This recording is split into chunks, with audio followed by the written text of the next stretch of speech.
Hello! In my previous video, I participated in Banned Books Week and I read from Harry Potter and the Sorcerer's Stone. In this video, I wanted to take the time to explain why I chose Harry Potter and the Sorcerer's Stone and why I chose that section from the first chapter. But first, a fun fact for you guys.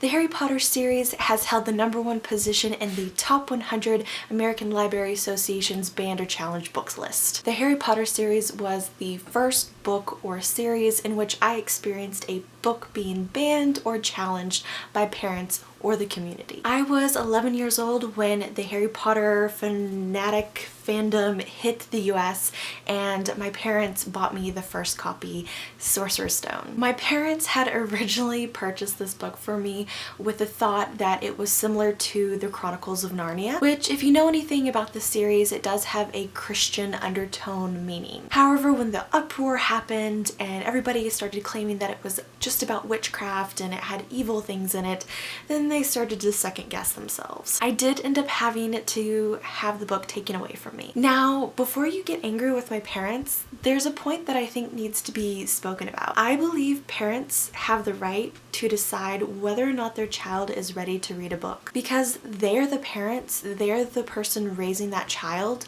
to be an adult, and I am perfectly okay with them raising them with a certain set of morals, standards that they believe is right. However, what I don't believe in is parents telling other parents and their children what they're allowed to read and what they're not allowed to read. Dictating to others on how they think they should live is not okay. Sharing your opinions and thoughts in a friendly, respectful manner, that's good. But just banning books and calling it trash and just throwing it out of libraries just because you read one sentence of a book, not okay. I believe my parents made the right decision for me at the time. However, that didn't stop the 11-year-old me from going over to a friend's house and reading the book. I don't condone that behavior, and I'm allowed to admit it now because I'm 25 years old and I'm a grown adult, and I've already admitted to my mom that I've read the whole series, and we've had a discussion about it because, you know, she's my parent and that's what you're supposed to do.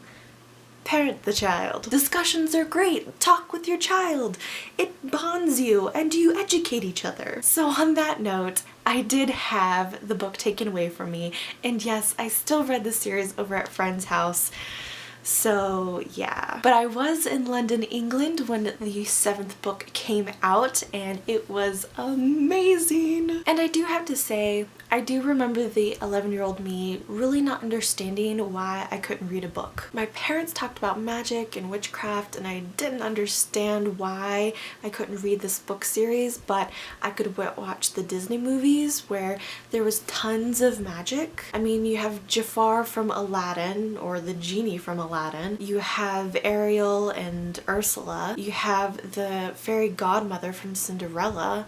I mean, I could keep going with this list. So I didn't really understand why that magic was okay and this magic wasn't. And the 11-year-old me just accepted my parents' decision of no, you can't read that book, and they never really talked to me about it, which I think is a big reason why I just went over to my friend's house and read the book anyways. Again, I'm not saying I condone that behavior, I'm just saying that's what happened. Which brings me to my second reason as to why I chose that particular section of the Sorcerer's Stone to read from. The reason I chose that section from the very first chapter where the Dursleys are introduced is because when I think of the people who ban books and challenge them, I imagine them as the Dursleys. The Dursleys we're very normal, we are the perfect family, the family to look at, the family to look up to, because we are the square box in which you need to fit in. And our child is amazing and the one to be. And everyone should be like us and listen to us, and anything different we don't want anything to do with. And that's how I picture people who want to challenge and ban books. It just doesn't make sense. You look really snotty and unintelligent and, my goodness, a little crazy. Again, you can parent your children however you want, but you're not allowed to parent other people's children. Okay? I'm going to turn this into a discussion video. Harry Potter and the Sorcerer's Stone was my first banned book, challenge book experience. What was yours? And tell me about it in the comments down below. Thanks so much for watching, and I should have a new video for you tomorrow. I'm very proud of myself for saying that because now I'm absolutely obligated to do that. Have a great night, guys. Bye.